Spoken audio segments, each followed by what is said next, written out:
if you do want a contemporary translation of the Welsh language Bible, babel.net is a great website. The people who write it are lovely. My dad actually disagrees with some of the translations, but I murdered Joe Cook because he flirted with Olive in her dream. He flirted with me and she flirted back in the dream. Love you, and I will always love you.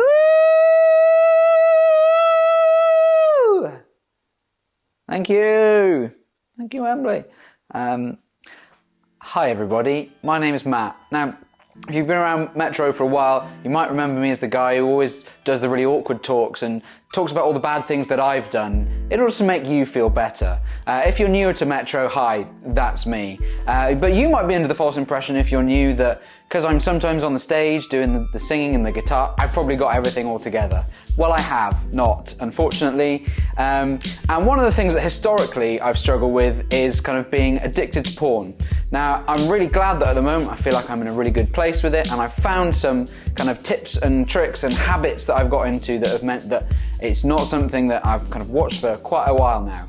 Maybe like lots of men and women here, my kind of first experiences of porn were probably I was about 10, 11. I'm really too young to actually understand what's going on, and from there you kind of develop this real shame about it. You're not quite sure, you don't totally understand it, but you just know that it's not quite right maybe, and maybe even looking at things eventually that you kind of know actually this can't be right. But as I got older, I kind of grew to understand the impact that it was having on me, and actually as well understand that it was a habit that I wanted to get out of. So here's a few things I've found helpful in that.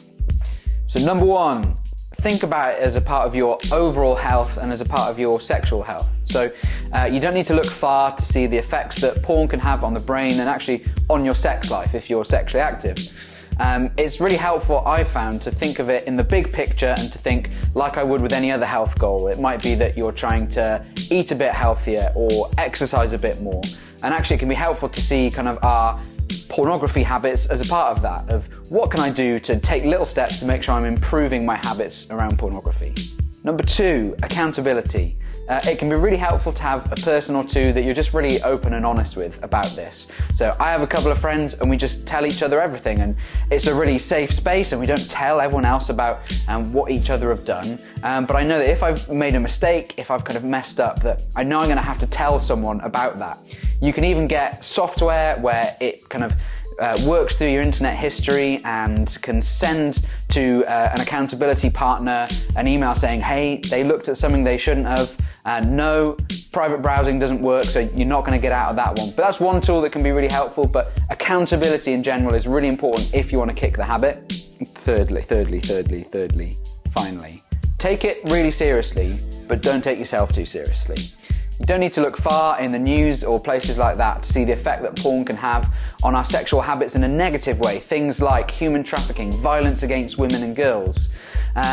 And that's really true, and it is important that we take that really seriously. And that's a big part of why I wanted to get out of an addiction to porn. But at the same time, sometimes it's not that helpful to heap more shame upon ourselves. So it is okay to, when you've made a mistake or you've tripped up, to kind of take a deep breath and go, okay, I'm just going to try again. I don't need to get super angry with myself. I don't need to heap shame on myself, because if I'm a Christian, I know that there's forgiveness for me. The price has been paid by Jesus, so I don't need to worry. I'm just going to try each day, take one more step in the right direction.